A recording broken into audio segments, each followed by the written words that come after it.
It's hard to believe it's been a decade since Michael and I first envisioned creating our own YouTube channel. We are excited to share some of our favorite moments from our Golden Gate Bridge segment, as well as some fascinating trivia and personal photos taken from various sides of the bridge.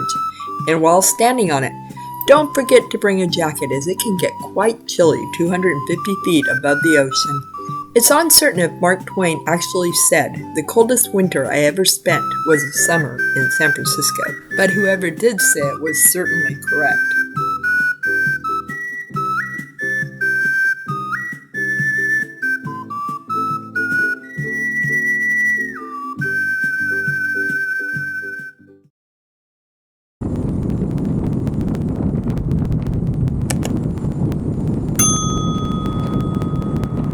Hello, I'm Michael. And I'm Grace. And welcome to California Travel Videos.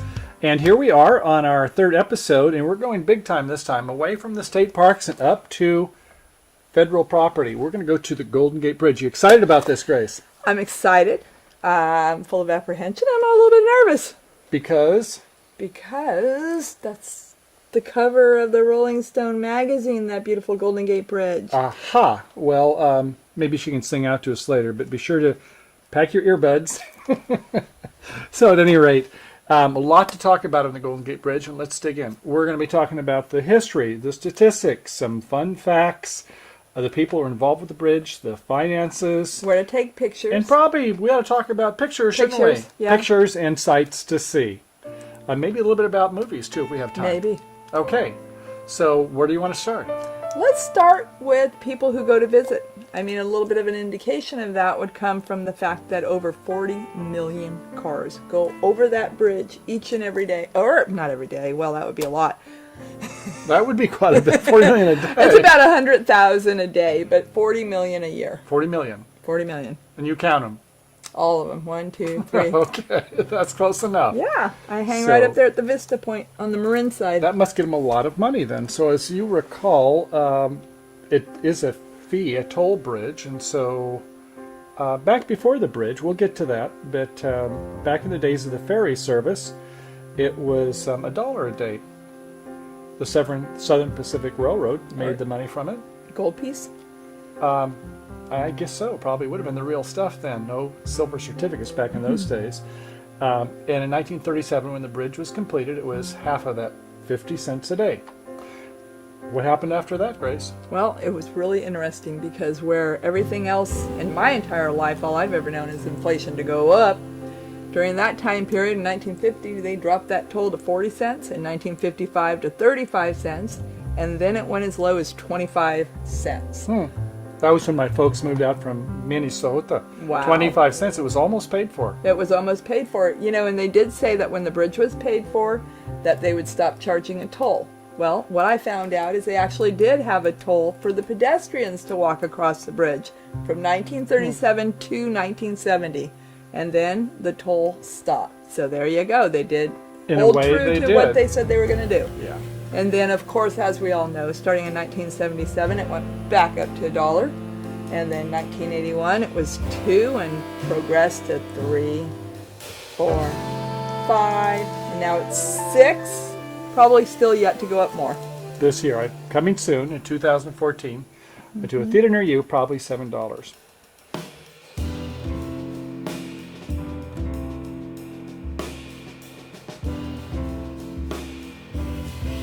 That bridge is actually 740 feet, the tower heights of the bridge. How can that be? If it's 200 feet and I can see the tower, it only goes up about another 200 or 300 feet. How can it be 700 feet?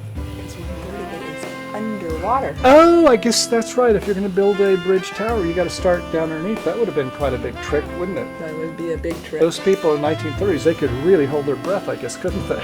Something like that. Yeah, now a really interesting tidbit going back to that time period is originally the Navy wanted to paint it black and yellow. Can you imagine? How about that? It would be like a bumblebee. That would keep the enemies away. I can see why the Navy would want that, maybe. And then you'll notice, too, right on this side, they even talked about a barber shop pole, red and white. But they finally settled on the color it is today, which originally was the primer, but it's International Orange. International Orange. Yes. Which, for those of you who are into colors, the cyan is 0%, magenta is 69%, and yellow, they get a full 100%. The Navy got their way on that, and the black is 6%. So, whatever that means. Bring it on in, Professor. Okay. Reel it in. Also, fascinating little fun fact. There's enough concrete to build a 5-foot sidewalk from San Francisco to New York, just in the pier and the posts themselves. Incredible. A lot of concrete. Okay, so here's a little bit of trivia. If you took all the cable and you stretched it out that was used on the bridge. I would stretch it out? Stretch it out. Okay. Just take every piece of cable within wire, cable. How many times do you think it would go around the equator? Okay, I got it. Okay, 27,000 strands, and it was about a mile, 6,700 feet. Couple times around the world, because 25,000 miles around. So I'm three times. Yeah, three. That's what I was going to say. 3 times around the world. Is that not amazing? That's a lot of strands. In the 1930s, there wasn't a lot of money to build a bridge. When Joseph Strauss had this great vision for 10 years to build it, there was no money. But eventually they did get funding. They got funding in part from a couple bankers I'll speak about. But while Joseph Strauss gets all the credit, and most of it's due to him, there was another man that was behind the scenes. A person in Chicago. He was a college professor.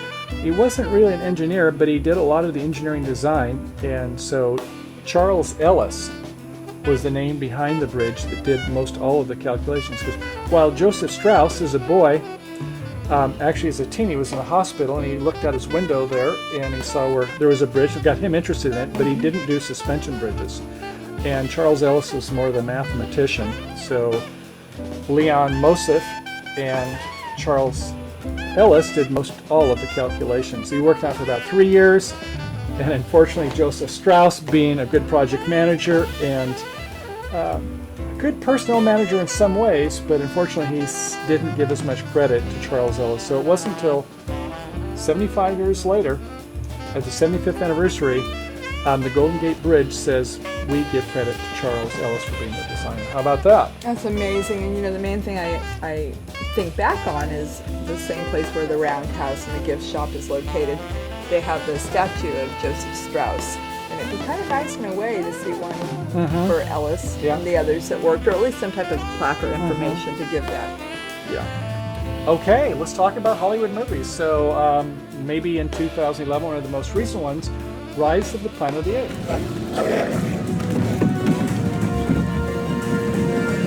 What else? Star Trek, X-Men, The Rock, Star Trek, View to Kill, James Bond, that's Bond, right. Exactly. Superman in 1978. Oh, Vertigo. That was a good one. Alfred Hitchcock. That goes way back in the 1950s. But a couple others, Invasion of the Body Snatchers, and one of my favorites, Mel Brooks, High Anxiety, which was a parody on 2 films by Alfred Hitchcock. Do you remember what they were? Vertigo was one. No, I don't remember seeing that one. There was. I might have. Okay. It was Anxiety over heights and bridges. He was filmed. The detective was filmed there, and then the other one, up there in Bodega, The Birds. Yeah, another Alfred Hitchcock. He filmed a lot locally. Yeah, and then the first one, I guess that was filmed there, was in 1941, The Maltese Falcon, a classic. So I guess that kind of wraps it up. We're really looking forward to getting some pictures of there. If you get a chance, I know it's 7,000 feet, but to walk over it and back is a wonderful thing to do. I just have one tip. Wear extra clothing layers. Yeah, you may find, like us, when we were there one July, it was in the mid-90s up here in Sonoma County, and we got down there, it was about 60s, but it was moist from the fog, and there was no sun, and it felt like about 40. So it's spritzing on our windshield, just fog. So Mark Twain was right. So as far as your photo gear, if you do have extra lens, that's kind of fun to bring them along, but just enjoy the day. A lot of things to see. It's a great place to visit.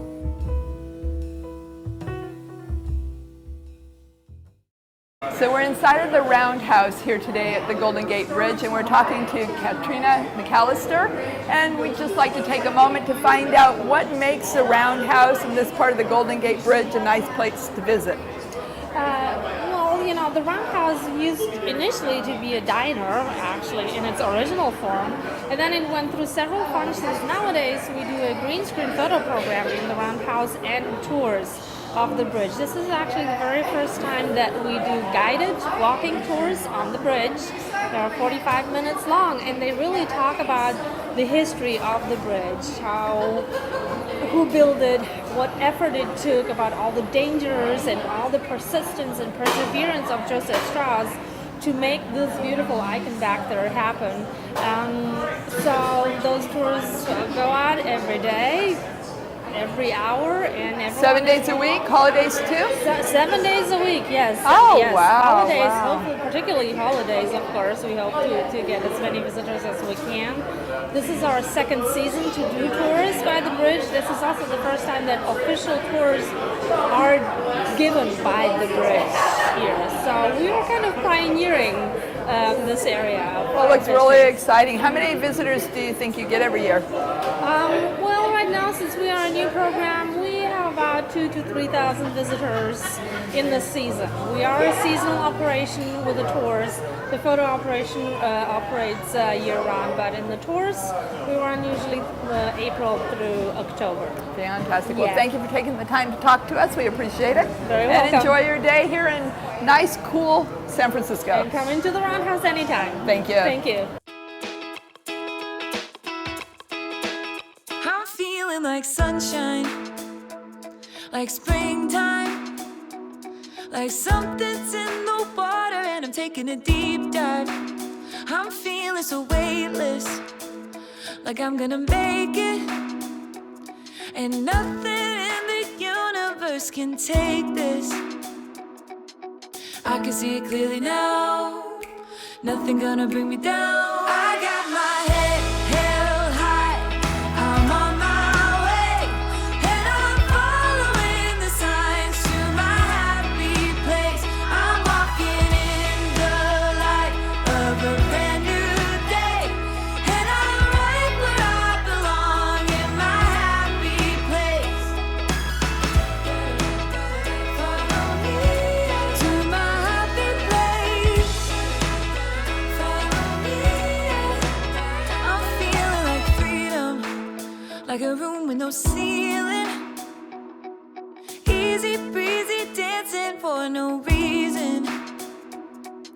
Stepping up and stepping out, nothing gonna bring me down. I got my head held high, I'm on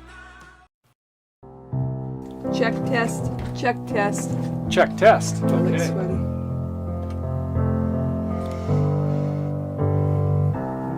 Don't look sweet, but boing. Says coffee smells much better than the taste, and the way they talk, you think You're kind of, you don't have to go off the screen. But, yeah, so I'll have to kind of, I'll be like this, but then if we're like, there's something on this side of the screen, I'll hopefully be able to bounce back. I'm ready to be the girl Okay. that you could use to. That'll scare people. Good. Okay. We thank you for being here too. Great. So, I'm not sure You're where we're at like here. a brand new pair of jeans yet to be worn in. I think you moved your head back and forth. I thought you were going to freeze it, so I think we'd do it again. aww. I don't want to lose good footage to get one Happy Trails right. The sweet Oh my anticipation. God, I can't believe how long Ready you for yacked. you to exceed my Let's see, yeah, 6-7 minutes. I thought you yacked a lot.